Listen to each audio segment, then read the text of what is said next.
হৃদয়ে ইসলাম চ্যানেলের পক্ষ থেকে স্বাগত জানাচ্ছি সবাইকে। আজকের সংবাদ শিরোনাম: ১১ দলীয় জোটের আসন সমঝোতা ঘোষণা। কোন দল কত আসন পেল?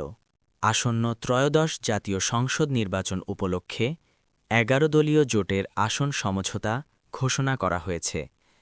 এতে ৩০০ আসনের মধ্যে ২৫০টি আসনে সমঝোতার কথা জানানো হয়।